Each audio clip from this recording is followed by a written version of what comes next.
अस्सलाम वालेकुम एवरीवन। तो अब हम डिस्कस करते हैं एक दूसरा सेल का organ, double membrane mouse cell organ, mitochondria.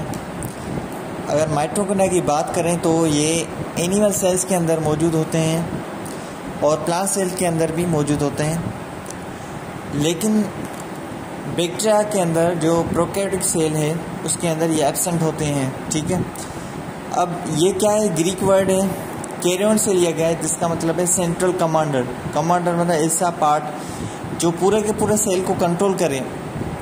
Cell अगर को खाना चाहिए तो वो राइबोसोम से लेगा प्रोटीन की फॉर्म में।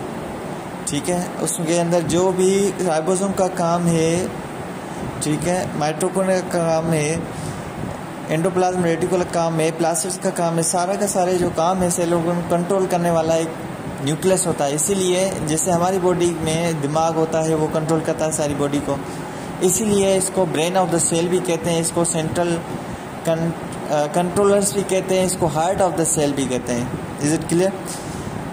1831 में इसको रॉबर्ट ब्राउन ने इसको डिस्कवर किया था ऑर्चिड सेल्स में।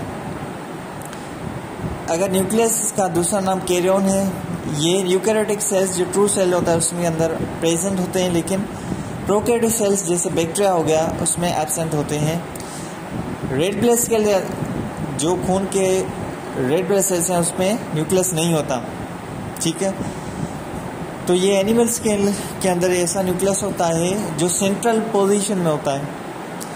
अगर प्लांट सेल की बात करें तो एक बड़ा वैक्यूल की वजह से जो न्यूक्लियस होता है वो पेरिफेरल पोजीशन पे होता है, साइड में होता है, इसे हम बोलते हैं पेरिफेरल पोजीशन प्लांट सेल्स में। ठीक है, एनिमल सेल्स में पेरिफेरल न्यूक्लियस होता है, स्केलेटल मसल्स फॉर एग्जांपल। ठीक है, और सेल्फ रिप्लिकेटेड ऑर्गन है, मतलब ये अपनी कॉपी खुद बनाता है। ठीक है, ये प्री एग्जिस्टिंग न्यूक्लियस है, मतलब ये पुराने दौर का न्यूक्लियस है और ये पुराना सेल ऑर्गन है। अब हम बात करते हैं कि न्यूक्लियस का नंबर कितना वेरी करता है, डिफरेंट है डिफरेंट सेल्स में। रेड ब्लड सेल में न्यूक्लियस का एग्जिट ऑफ द न्यूक्लियस में कोई भी न्यूक्लियस नहीं होता।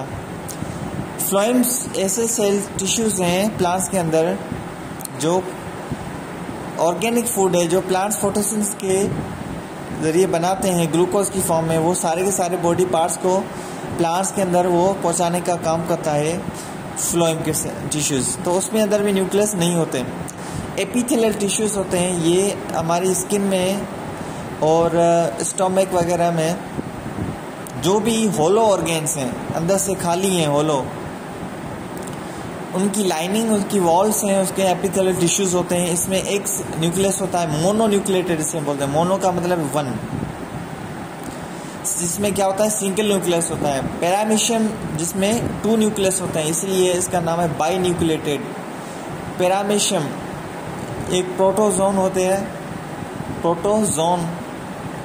ठीक है, जैसे पैरामीश जो है प्लाज्मोडियम है जो हमें मलेरिया का काज करता है हमें, तो ये भी एक क्या है, प्रोटोजोआ है।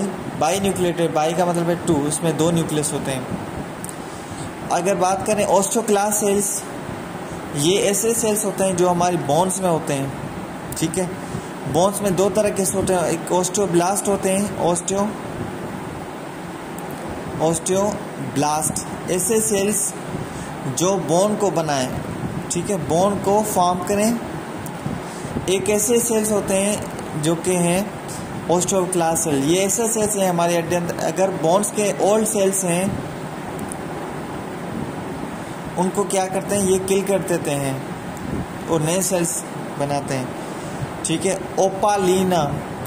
ओपालिना इसमें भी मल्टी न्यूक्लिएटेड सेल हैं, न्यूक्लियस ज़्यादा हैं। पोली मतलब बहुत ज़्यादा है, मैनी है। ठीक है, मोर देन 2 or 3। ओपालिना एक ये भी एक प्रोटोजोआ होता है, सेल का टाइप है प्रोटोजोआ, एक जानदार है। डाइकैरियोटिक जिसमें nucleus from the 2 different cells. ठीक है, इसमें क्या होता है, न्यूक्लियस फ्रॉम 2 डिफरेंट सेल्स।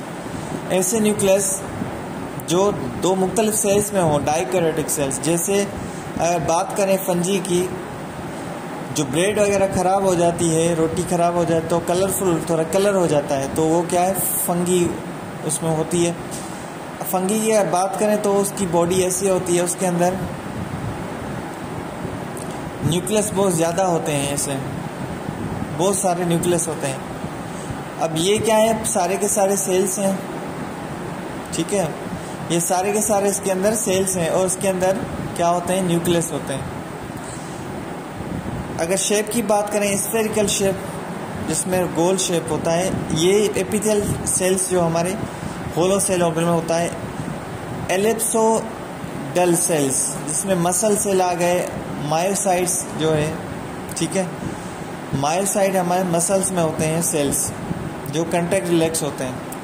तो ये एलिप्सोडल सेल्स मतलब कि 3 डायमेंशन स्ट्रक्चर होती है, ठीक है, 3D स्ट्रक्चर होती है इसकी शेप के बेसिस पे ये क्लासिफिकेशन है। लोब्यूलर शेप मतलब जैसे हमारे कान के लोब्स होते हैं, ठीक है, छोटे छोटे हिस्से ऑर्गन के जो आपस में मिले हुए हैं, उसे हम क्या बोलते हैं, लोब्स कहते हैं। तो ऐसे स्ट्रक्चर जिसमें हमारे खून के अंदर जो वाइट ब्लड सेल्स के सेल्स हैं उसके भी टाइप्स हैं, बेसोफिल्स, न्यूट्रोफिल्स और यूसोफिल्स, ठीक है। ये क्या करते हैं, ये हमारी बॉडी को प्रोटेक्ट करते हैं।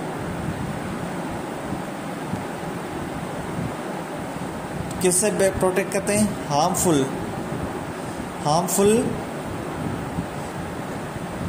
जैसे बैक्टीरिया हो गया, वायरस हो गया, तो अगर वो बॉडी के अंदर बाय चांस आ भी गए तो उनको किल करने वाले जो सेल्स होते हैं वो वाइट ब्लड सेल्स होते हैं। उनके टाइप्स हैं बेसोफिल्स, न्यूट्रोफिल्स और यूसोफिल्स, ठीक है। इसीलिए वाइट ब्लड सेल का नाम है पुलिस ऑफ द सेल।